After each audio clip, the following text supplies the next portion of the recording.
Relationships, commitment, quick turnaround, and quality are just some of the trade secrets, says Girjesh Rungta, Managing Director at Rungta Tea, which is outselling Tata Tea in select markets.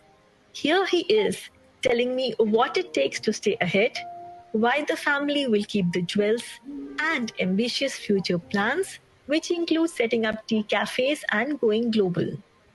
पहली है quality.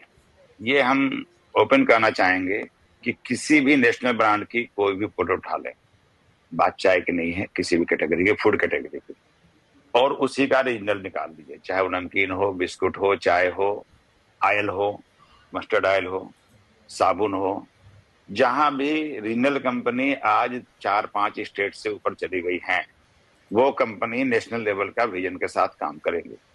यदि नहीं कर रही हैं तो उनके पीछे कहीं ना कहीं कोई कारण होगा। हम लोग के पास स्ट्रेंथ यही है कि हम क्वालिटी को अपने 3 लेयर पर चेक करते हैं। पहले उसको एक्सटर्नल देते हैं, रिसोर्स किया हुआ कि क्वालिटी करके वहां से भेज दो। वो प्योर प्रोफेशनल हैं जो केवल 4-5 कंपनियों काम करते हैं, वहां से खरीद के फिर मेरे पास भेजते हैं, तो मेरे यहाँ उसको रीचेकिंग होती है। उसके बाद पैकेजिंग करने के बाद रीचेकिंग होती है क्वालिटी को। 3 लेयर पर हमारी क्वालिटी कंट्रोल। ये बड़े कंपनियों में नहीं हो सकती या नहीं होती, उनके पास प्राइस फैक्टर क्वालिटी होती है।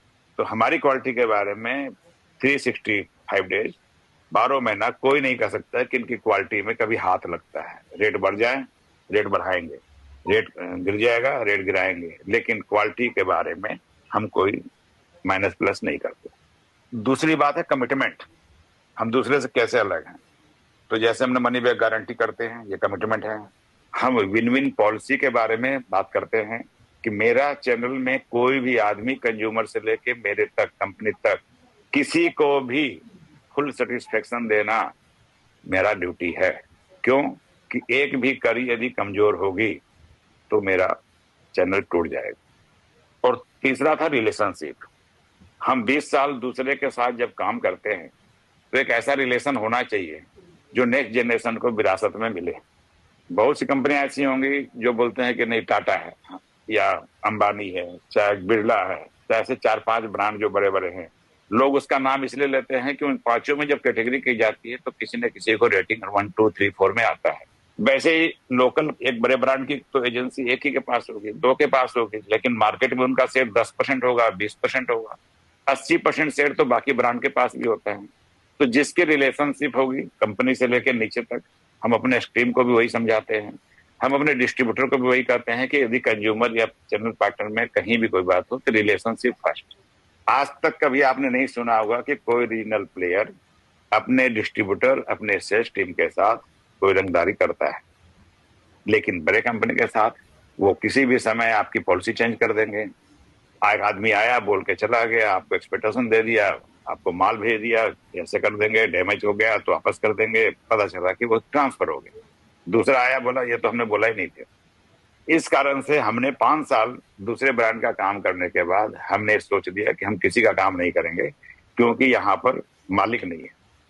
और जो कंपनी मालिक था उनके साथ हमने फिर भी 2-3 साल और कैरी फॉरवर्ड किया, जब तक कि हम एस्टेब्लिश नहीं हो। रीजनल कंपनियों में भी जो हमारे टी इंडस्ट्री में है, हम जैसे डिजिटलाइजेशन जो है, हम 10 साल आगे की तरफ से वर्क कर रहे हैं। हम 10 साल पहले जो काम किए वो आज रीजनल कंपनी आज कर रही है। जैसे सेल्स टीम का ऐप में लोड करना और उसका रियल टाइम डाटा होना। ये हमारी पहली कंपनी है जो इस कंपनी को शुरुआत की थी, एक फील्ड असिस्ट कंपनी है। उसने जब बनाना था तो मेरे पास आया और उसने बोला कि आप हमें कुछ जानकारी चाहिए। तो हमने उसको बोला कि जो बात हम आपको बताएंगे वो ऑनर है। ऑनर अपने कंपनी को कैसे सजाता है ये हम बता सकते हैं, लेकिन मेरे नीचे जीएम के पास जब जाएंगे आप, तो जीएम आपको बात बताएगा नहीं कि उसी सेल्स वाले का आप गले की घंटी बांधने के लिए वो अपनी नहीं बताएगा। और जब हमने उसको बताया तो उसने काफी अप्रिशिएट किया और हमको उसने फ्री कर दिया पैकेज को, कि आपने जो चीज बताया है कोई बताया नहीं आज तक। और आज वो कंपनी टॉप 5 में है इंडिया में, फील्ड असिस्ट, और उसके काफी अप्रिसिएशन भी आते हैं। तो हम लोग वो उस काम को, जो 20 साल का मेरा अनुभव है, ऐसी जो भी रीजनल कंपनी यदि उनके पास अनुभव है या उनके सेकंड जनरेशन है, उनके फादर साथ में है या फाउंडर साथ में है, तो मोटा मोटी 2000 के आसपास में लोग फाउंडर ही लोग हैं। अब जो नेक्स्ट जनरेशन आ रही है 2020-25 में आ रही है, तो उससे और बड़ी ही होगी, रीजनल कंपनियां। और एमएनसी को चुनौती इसीलिए, नेस्ले ब्रांड को चुनौती इसीलिए है कि उनके साथ ये तीनों चीज और चारों चीज हमने बताई, रिलेशनशिप, कमिटमेंट, क्वालिटी, वो ब्रांड का पैसा लेते हैं। वो कहते हैं कि इतना बड़ा ब्रांड बना देते हैं कि उनके आगे उतना ब्रांड पर हम खर्चा नहीं कर सकते, लेकिन हम वो पैसा कंज्यूमर को क्वालिटी में कन्वर्ट कर देते हैं, डिस्ट्रीब्यूटर को मार्जिन में कन्वर्ट कर देते हैं, चैनल पार्टनर को सर्विस में कन्वर्ट कर देते हैं, लेकिन ब्रांड पर खर्चा नहीं कर पाते।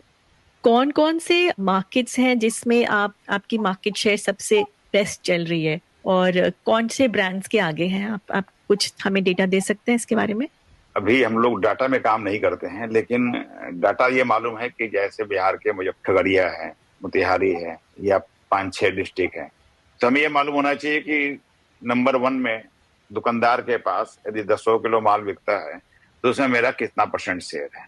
अब रहा कि जब 10 दुकानों को, 20 दुकानों को एक स्क्रूटनी करते हैं, सर्वे करते हैं, उसमें सारी बातें निकल के आ जाती है कि मेरी क्या प्लस है, उसकी क्या सर्विस है, उसका क्या प्राइस है, क्यों मेरा माल बिकता है, उनको क्या दिक्कत है, डिस्ट्रीब्यूटर से लेके, हमारे सिस्टम से लेके, मेरे प्रोडक्ट से लेके, और कंपनी ब्रांड या अवेलेबल ब्रांड के हमारी क्या डिफरेंशियस है, वो हम एनालिसिस खुद करते हैं डाटा मंगा के बाजार से। और ये सारी चीज खुद करने से ये होता है कि हमें मार्केट में क्या करना चाहिए। और यदि वही चीज हम थर्ड पार्टी को दे देते हैं या थर्ड आदमी को, एएसएम को बोलते हैं, तो हमें वो बात नहीं बताता कि जो बातें हमें अंदर तक इम्प्लीमेंट करनी होती है। जैसे ही वो डाटा आता है तो रॉ डाटा होता है, वो रॉ डाटा से हम जो समझते हैं वो मेरी कंपनी के लिए क्या बेनिफिट है वो हम निकाल सकते हैं, लेकिन वही डाटा हम तीसरे को देते हैं तो नहीं बता सकता कि इससे क्या दिखाई देता। एक डाटा से 3 चीज जो है आदमी निकाल सकता है कि इससे मेरा माल क्यों कम बिक रहा है, और एक सामने वाला बोलता है कि अपना अच्छा बिक रहा है, तो वो पॉजिटिव हो जाता है और आगे मार्केट साइज बढ़ाने में दिमाग नहीं लगाता है। सर, आप जैसे दिल्ली में भी आप आ गए, बिहार ले, ये कुछ कुछ मार्केट्स में है। फॉर एग्जाम्पल, अगर हमने बोला कि बिहार में आप टाटा या HUL से ज्यादा सेल हो रही है आपकी ब्रांड की, ये बोल सकते हैं? ऐसे है कि जैसे टाटा के 2 पैक साइज बिकते हैं, मान लीजिए 250 ग्राम और या किसी चीज का 1 पैक साइज, लेकिन मेरे 15 पैक साइज बिकते हैं। हम 1 रुपया से लेके और 2 किलो तक का पैक बेचते हैं। इस तरीके से फुल रेंज के साथ बड़े ब्रांड का कोई भी मार्केट नहीं होता है। जो हमने अंतर नजर में देखा कि एक मार्केट में 2-3 SKU बिकते हैं, बाकी उनका 2-3 स्टेट वाइज फोकस अलग हो जाता है।